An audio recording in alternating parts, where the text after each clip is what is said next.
Assalamualaikum warahmatullahi wabarakatuh. Perkenalkan, nama saya Retno Trini Pramudia. Itu jawaban yang pertama. Jenis penjabaran laporan keuangan yang diterapkan PT Anak untuk kepentingan konsolidasi dengan PT Induk, yaitu metode translasi, yang dimana semua transaksi harus disajikan dengan mata uang induk, yakni rupiah. PT Induk harus menghitung nilai akuisisi dalam rupiah karena pencatatan investasi harus dilakukan dengan mata uang fungsional dan pelaporan PT Induk. Saya akan melanjutkan membahas dari Retno, yaitu jurnal pencatatan PT Induk atas investasinya pada PT Anak tahun 2015. Pada tanggal 2 Januari 2015, kita harus mencatat investasi awalnya dengan jurnal investasi pada kas sebesar 1.168 juta rupiah. Di mana saldo ini didapatkan dari 99.000 dolar nilai akuisisi induk dikalikan dengan kurs akuisisi sebesar 12.000. Maka dapatlah 1.158 juta rupiah. Untuk jurnal yang kedua, itu pada tanggal 1 April 2015, kita mencatat penerimaan dividen dengan jurnal investasi pada kas sebesar 32.535.000, yang dimana saldo ini dapatkan dari 90% kepemilikan saham dikalikan dengan 3.000 saldo dividen yang diumumkan oleh anak dikalikan dengan kurs dividen sebesar 12.050, maka dapatlah 32.535.000 rupiah. Untuk jurnal yang ketiga, pada tanggal 31 Desember 2015, kita mencatat pengakuan bagian laba atas PT Anak dengan jurnal investasi pada bagian laba PT Anak sebesar 82.12.500, yang mana saldo ini didapatkan dari 90% kepemilikan saham dikalikan dengan 7.500 saldo laba yang diumumkan oleh Anak dikalikan dengan kurs rata-rata sebesar 12.150. Sekian dari saya. Selanjutnya akan dibahas oleh teman saya. Baiklah, saya Safri Yanda. Nah, di sini saya akan melanjutkan pembahasan dari teman saya tadi, yaitu Perin Ramajihan. Di sini saya akan membahas nomor 4, itu tentang kertas kerja penjabaran laporan keuangan tahun 2015. Translasi pada tanggal 31 Desember 2015. Nah, di sini saya mungkin menjelaskan singkat saja. Untuk aset liabilitas itu dikalikan dengan kurs pada posisi keuangan tanggal 31 Desember sebesar 12.200. Nah, untuk beban dikalikan dengan kurs rata-rata. Untuk dividen dikalikan dengan kurs dividen dan saham biasa sudah laba itu dikalikan pada kurs saat akuisisi. Nah, dan pendapatan itu dikalikan dengan kurs rata-rata. Nah, selanjutnya saya di sini akan membahas tentang penurunan nilai goodwill. Nah, goodwill awal periode itu sebesar 10.000 US dollar dan kursnya 12.000 dan dirupiahkan menjadi 120 juta rupiah. Penurunan nilai 1.000 US dollar dan kursnya 12.150 dan dirupiahkan menjadi 12.150.000. Selisih penjabarannya itu sebesar 1.950.000 rupiah. Nah, nilai goodwill akhir itu pada 9.000 US dollar dan kursnya 12.200 dan menjadi 109.800.000 rupiah. Untuk mencatat hasil penjabaran atas PT Anak, investasi pada PT Anak pada penghasilan komprehensif lain sebesar 1.755.000. 90% dikali 1.950.000. Dan yang terakhir, mencatat pengakuan penurunan goodwill. Bagian laba atas PT Anak pada investasi pada PT Anak sebesar 10.935.000. 90% dikali 12.150.000 rupiah. Baiklah, itulah penjelasan dari saya. Kalau ada kesalahan mohon maaf. Selanjutnya akan dijelaskan oleh rekan saya. Baiklah, perkenalkan nama saya Riko Irfandi. Saya akan melanjutkan penjelasan dari teman saya sebelumnya. Kita memasuki jurnal eliminasi ya teman-teman. Nah, di jurnal eliminasi itu bisa dibikin kolom atau bisa dilangsungkan saja. Kolom yang pertama keterangan, yang kedua di sebelah kanannya PT Induk, lalu KNP, lalu ada saham biasanya dan saldo laba. Nah, untuk keterangan pertama, saldo 1 Januari 2015, di PT Induknya ada angka sebesar 1.080 juta rupiah, KNP-nya 12 juta rupiah, saham biasanya 900 juta, saldo labanya 300 juta. Sedangkan laba bersihnya ada 82 juta 12.500 rupiah, KNP-nya ada 9 juta 112.500, saham biasanya nggak ada, dan saldo labanya 91 juta 125.000 rupiah. Nah, baru berikutnya kita masukkan dividennya. Dividen ini sifatnya kalau untuk yang pertama ini kita untuk mengurangi teman-teman. Dividennya di PT Induk ada 32 juta 535.000 rupiah. KNP-nya ada 3.615.000 rupiah, sedangkan di saldo labanya ada 36.150.000 rupiah. Nah, untuk hasilnya saldo 1 Januari 2015 ditambahkan dengan laba bersih lalu dikurangkan dengan dividen. Seperti di sini tertera 1.080 juta ditambah 82 juta 12.500 lalu dikurangkan 32 juta 535.000 rupiah. Hasilnya 1.129 juta 477.500 rupiah. Nah, begitu juga dengan seterusnya ya di kanannya. Lalu kita yang berikutnya membuat neraca saldo ya teman-teman, yaitu yang dimasukkan saham biasa, saldo laba, bagian laba atas PT Anak, bagian laba dari KNP-nya. Lalu itu masuk ke debitnya ya. Untuk di kreditnya ada dividen, lalu investasi pada PT Anak dan KNP. Nah, untuk saham biasanya ada angka 900 juta, saldo labanya 300 juta rupiah, lalu bagian laba atas PT Anaknya ada 82 juta 12.500 rupiah, sedangkan bagian laba KNP-nya ada 9.112.500 rupiah.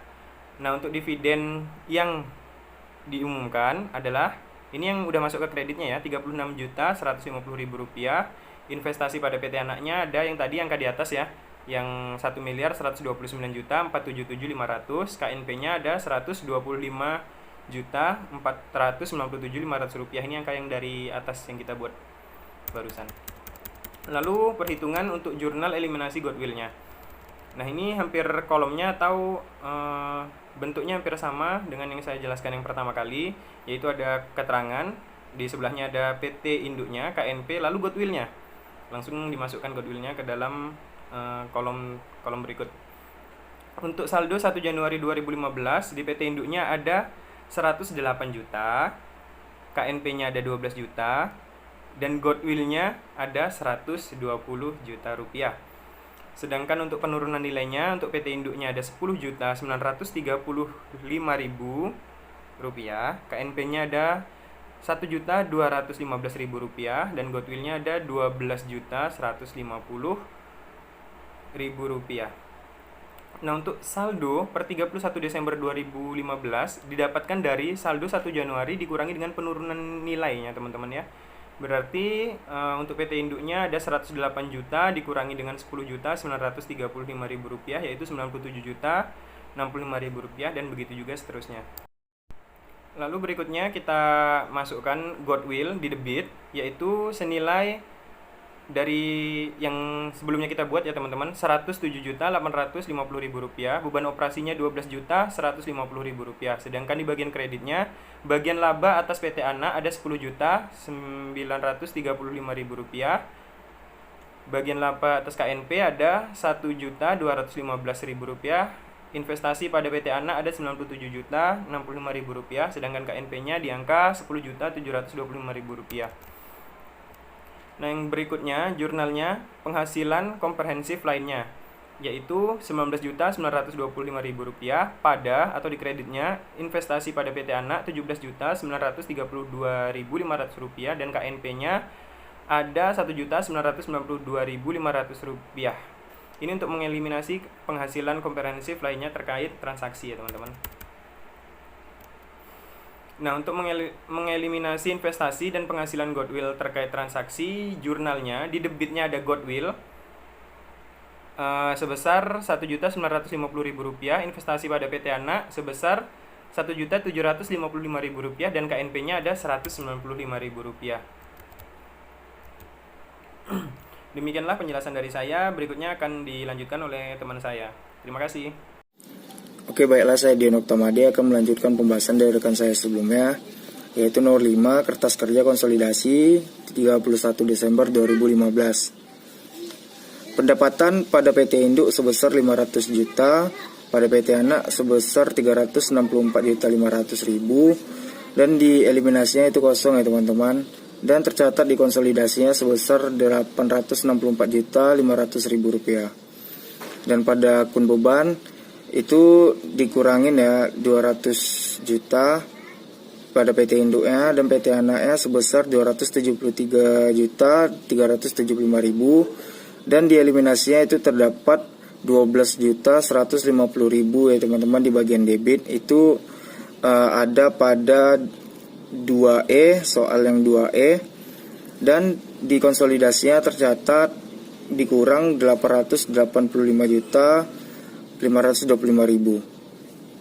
Dan pada bagian laba atas PT Anak di PT Induknya 71.077.500 rupiah, dan di eliminasinya pada di debit tercatat 82.012.500, dan di kreditnya sebesar 10.935.000, dan di konsolidasinya itu kosong ya teman-teman.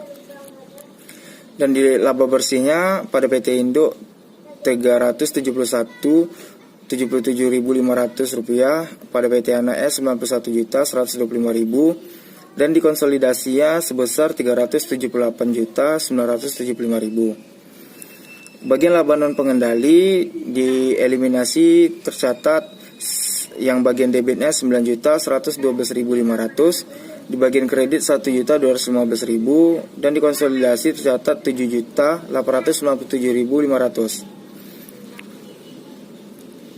Selanjutnya bagian laba pengendali di PT Induk itu tercatat 371.077.500, dan dikonsolidasinya tercatat 371.077.500. Dan selanjutnya saldo pada 1 Januari di PT Induk sebesar 600 juta, di PT Anak sebesar 300 juta, dieliminasinya itu di debit 300 juta, dan dikonsolidasinya tercatat menjadi 600 juta.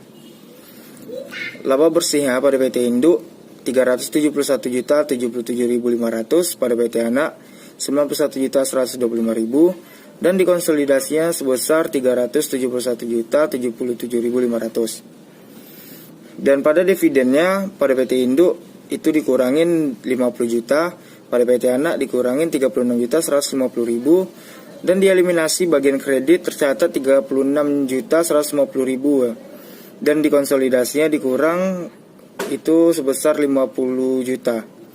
Dan saldo 31 Desember menjadi di PT Induknya 921.077.500, di PT Anaknya 354.975.000, dan dikonsolidasinya menjadi 921.077.500.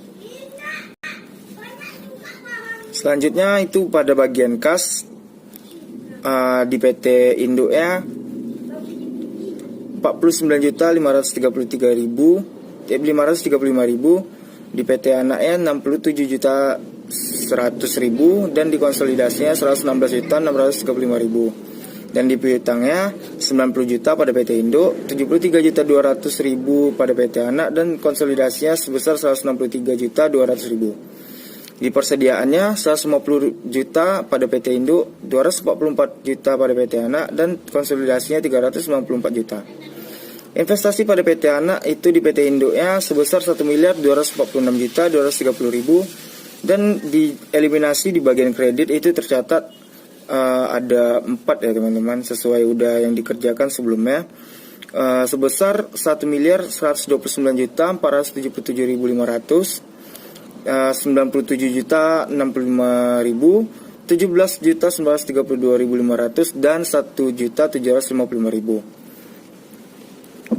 Dan pada tanah tercatat di PT Induknya sebesar 600 juta, pada PT Anaknya 488 juta, dan di konsolidasinya tercatat 1.088 juta. Itu di bagian mesin pada PT Induk tercatat 900 juta, dan pada PT Anak 854 juta, dan dikonsolidasi sebesar 1.754 juta. Selanjutnya akumulasi penyusutan itu dikurangin pada PT induk sebesar 300 juta dan pada PT anak sebesar 183 juta dan konsolidasi dikurang menjadi 483 juta. Lalu selanjutnya goodwill. Pada eliminasi bagian debit itu ada tercatat dua ya teman-teman. Yang pertama itu sebesar 107.850.000. Itu didapat dari yang memang udah kita cari sebelumnya di atas.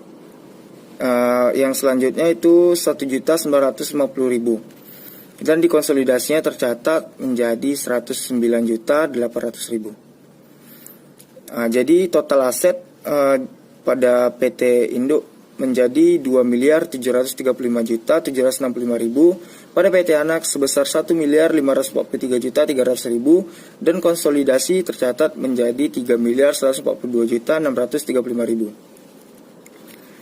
Pada bagian utang usaha pada PT Induk tercatat 145 juta, pada PT Anak tercatat 85.400.000 dan dikonsolidasi tercatat 230.400.000. Pada bagian utang bank pada PT Induknya tercatat 150 juta, pada PT Anak tercatat 183 juta dan dikonsolidasi tercatat sebesar 333 juta. Pada saham biasa di PT Induk tercatat 1.500.000.000 juta dan di PT Anaknya 900 juta dan dieliminasi bagian debit itu tercatat 900 juta. Pada dikonsolidasinya tercatat 1.500.000.000 juta. Selanjutnya saldo laba pada PT Induk 921.077.500, pada PT Anaknya 354.975.000 dan dikonsolidasi sebesar 921.077.500. Selanjutnya penghasilan komprehensif lain sebesar 19.687.500 pada PT Induk, pada PT Anak sebesar 19.925.000 dan dieliminasi bagian debit tercatat 19.925.000. Di konsolidasinya sebesar 19.687.500. Selanjutnya itu pada KNP cuman tercatat di bagian eliminasi bagian kredit sebanyak 4. Yang pertama 125.497.500, 10.785.000, 1.992.500 dan 195.000. Dan dikonsolidasinya tercatat sebesar 138.470.000. Dan total liabilitas dan ekuitas pada PT Induk menjadi 2.735.765.000. Itu sebesar 2.735.765.000 pada PT Induk sebesar 1.543.300.000 dan dieliminasi debitnya totalnya itu 1.433.000.000. Sama di bagian kredit juga 1.433.000.000 dan di bagian konsolidasinya sebesar 3.142.635.000. Oke, baiklah, sekian presentasi dari kelompok kami. Lebih kurang kami mohon maaf. Wabillahi taufiq wal hidayah. Assalamualaikum warahmatullahi wabarakatuh.